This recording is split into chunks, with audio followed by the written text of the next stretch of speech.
The Polyverse presents an excerpt from Symbiote, Shadows of Shadows. Since even before the time of Roswell, the United States government, amongst others, has been obsessed with keeping the visits of extraterrestrials a secret, though it was nearly impossible for a large group or organization to keep a secret for very long. Under the right circumstances, with the right people in charge, it was at least plausible, but it still took some doing. For the U.S. government to accomplish this task, it created a few small, independent but interconnected cells, each with jurisdiction for a small part of the clandestine order, and an overseeing cabal that had nothing to do but monitor and control the situations that could arise, and a practically unlimited budget with which to do so. And so, whenever and wherever there was an incident, no matter where in the world it was, at least two of these sub-cabals would be on scene within hours. The two most powerful arms were the Skunks, based out of Area 51, the Groom Lake Facility, or GLF, and the Hangar 83 Wing, H-83W, based out of Wright-Patterson Air Force Base. The Skunks were always after the technological, and the other after the biological. They got along about as well as step-siblings, but the paradigm had worked for the past 80 or so years. The current hot site was in West Nebraska, and it had agents of both combing it 24/7 for a few days now. Nothing was to be left behind. General Elijah Gould of H-82W had been in charge of that cell for the better part of a decade now, and under his auspices, they had advanced faster than at any other point in history. As he was the senior ranking official of either group present, he was overseeing the recovery from a mobile base that had been set up in the north end of the chasm. Time marched ever on. Clouds drifted by occasionally as black helicopters sliced through the air with their comings and goings. Every piece of alien tech and biology had to be found and accounted for, and then filed for future use, perhaps even sent to K39ZZZ in South Dakota, the warehouse. As the sun dipped below the horizon yet again, he took a final glance over the foothills and the work in progress before turning to step into his mobile office. The office was a shipping container that had expanding sections like an RV. There was a small desk in the back with a computer surrounded by paperwork.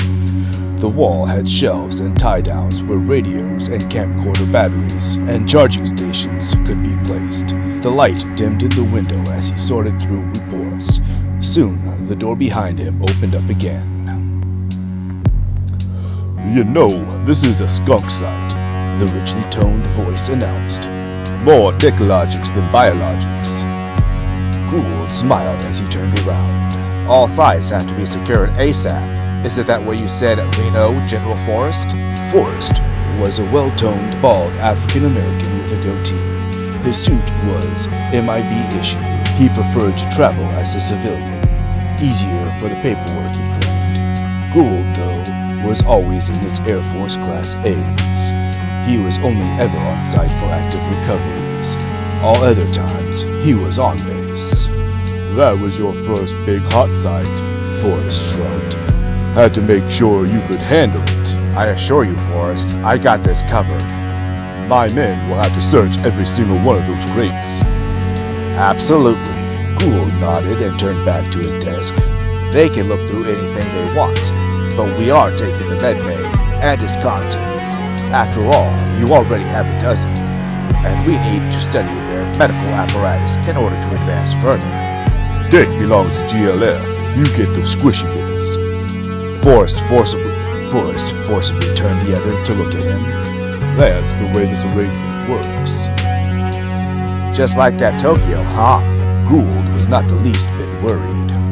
"You may have been doing this longer than I, but under my direction, we have advanced the squishy bits as far as we can without their tech. We need the medbay to continue. Or should I bring this up with the Bilderbergs? Forrest sneered for a second. That is a Unrain, a non-modular craft. You can't just take a compartment like a Siberian frigate.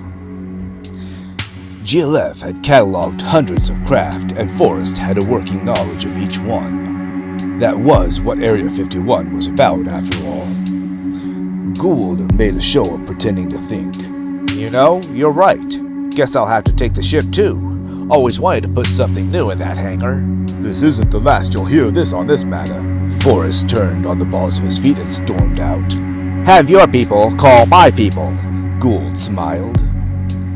Gould went back to his papers, and moments later, his assistant came in. Sir, was it really a good idea to antagonize him? Like most lackeys, Captain Lind was always looking to keep his superior propped up. He wore BDUs that he kept perfectly serviceable. We need that tech, and they haven't been sharing like they are supposed to. Gould sighed. We've been out here too long, in any event. The curious has started to arrive in increasing frequency. Start the bug out. What about the body, sir? Catalog the dead ones, send it to forensics, and the live one prepare for cryo-transport, get it to the hangar ASAP. Right, sir, but we never moved a ship before. Leave some of the spectral benders until the techs can get it moved, then get on it. Lind saluted and stepped out, pulling a radio out of his pocket. He's good at this, but I think he's taking a bit too many chances. All stations, code November. The order was quickly acknowledged by all stations. Like a beast suddenly awakened, action erupted all around. Temporary structures were collapsed, buildings composed of shipping containers were secured for transport, and riggers and flight ops personnel directed cargo helos to where they needed them, where the need was greatest. As bug-outs went, this was approaching a choreographed dance. Everyone knew their part and everyone else's steps. Most of the work was taken care of by the airmen and BDUs, while men and women in MIB garb ensured safety. These people in MIB garb, referred to as agents, were the elite of security. Some even had been augmented by H-83W bioengineers. Agents were the men and women on the street, keeping the Earth safe from all forms of enemies. While they were usually engaged in independent or small team operations, they were always on site for a hot zone, just in case. As the encampment phased out of existence, a few questions just had to be addressed by senior personnel. Sir, darted an agent, dragging a cuffed man up to Lind.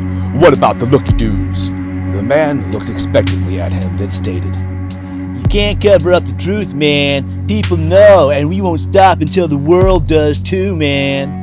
Dose them and leave them, and put some narcotics in their luggage. "That will never work, man. People know I'm clean, man." the man called as he was dragged off. Just like everyone else we do this to.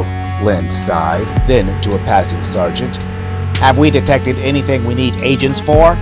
Due to the potential dangers, the closest agents were always redirected to hot zones. Sometimes this was taken advantage of, but for the most part, it was the safest thing to do. Nothing. The site is clean. In fact, it's a little too clean. The RAs don't want anything to do with this place. That happens. Lind sighed. Keep 2 or 3 of the Tier 1s, the ones that were not on other assignments, and dismiss the rest. This may just have been a distraction. Sir.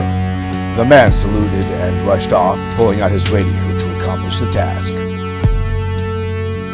We really hope you enjoyed this presentation of an excerpt from Symbiote. Stay tuned for more exciting stories from the Polyverse and the publication of Symbiote.